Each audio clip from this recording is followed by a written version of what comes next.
شام کے 5 بجے ہیں۔ یہ ریڈیو پاکستان ہے۔ آصفہ محفوظ سے خبریں سنیے۔ پہلے اہم خبروں کا خلاصہ۔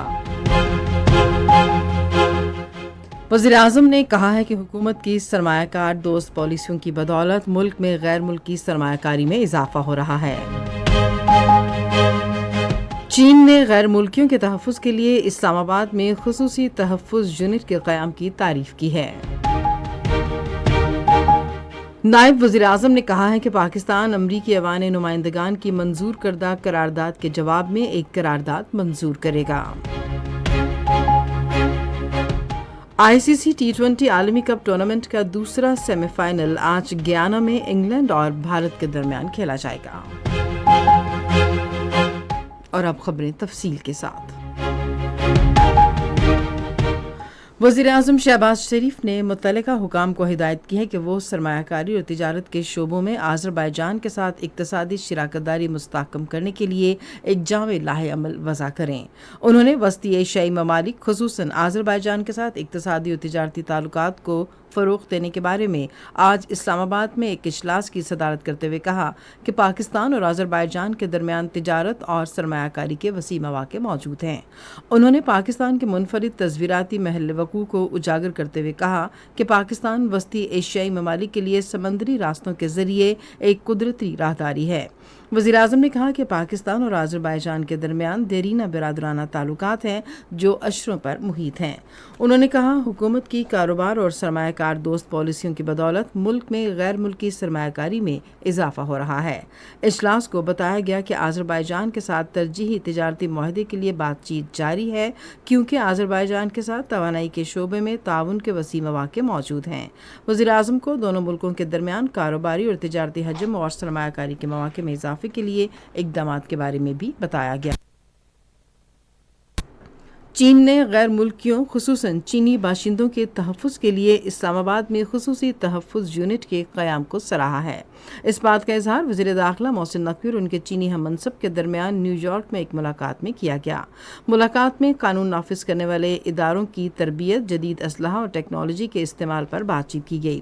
چین کے وزیر داخلہ نے داسو واقعے کی تحقیقات میں پیش رفت پر اطمینان کا اظہار کیا۔ انہوں نے پاکستان کے قانون نافذ کرنے والے اداروں کی واقعے کی تفتیش میں پیشہ ورانہ مہارت کی بھی تعریف کی۔ چین کے وزیر داخلہ نے محسن نقوی کو ستمبر میں چین میں ہونے والے عالمی سلامتی فورم میں شرکت کی دعوت دی جو انہوں نے قبول کر لی۔ قومی اسمبلی کو آج بتایا گیا کہ حکومت نے پاکستان کے حوالے سے امریکی ایوان نمائندگان کی منظور کی گئی قرارداد کا نوٹس لیا ہے۔ قومی اسمبلی میں کٹوتی کی تحریک پر بحث سمیٹتے ہوئے نائب وزیر اعظم اور وزیر خارجہ اسحاق ڈار نے کہا کہ حکومت بھی امریکی قرارداد کے رد عمل میں ایک قرارداد منظور کرے گی جس کا مسودہ حزب اختلاف اور حکومتی ارکان کو بھی دیا جائے گا۔ انہوں نے حزب اقتدار اور حزب اختلاف سے کہا کہ وہ خود مختاری اور اتحاد کا مظاہرہ کریں۔ وزیر خارجہ نے اس تاثر کو مسترد کر دیا کہ پاکستان عالمی سطح پر تنہائی کا شکار ہے۔ امریکی ایوان نمائندگان نے بدھ کے روز پاکستان کے عام انتخابات میں جمہوریت اور انسانی حقوق کی حمایت میں ایک متفقہ قرارداد منظور کی تھی اور عام انتخابات میں مداخلت اور بے ضابطگیوں کے دعووں کی مکمل اور آزادانہ تحقیقات کا مطالبہ کیا تھا۔ وزیر مملکت برائے انفارمیشن ٹیکنالوجی شیزہ فاطمہ خواجہ نے آئی ٹی کے شعبے میں سرمایہ کاری کے لیے سویڈن کی کمپنیوں کو تمام ممکنہ سہولیات فراہم کرنے کی یقین دہانی کرائی ہے۔ آج اسلام آباد میں سویڈن کی کمپنیوں کے ایک وفد سے گفتگو کرتے ہوئے انہوں نے کہا کہ خصوصی سرمایہ کاری سہولت کونسل مختلف شعبوں میں سرمایہ کاری کے لیے سہولتیں فراہم کر رہی ہے۔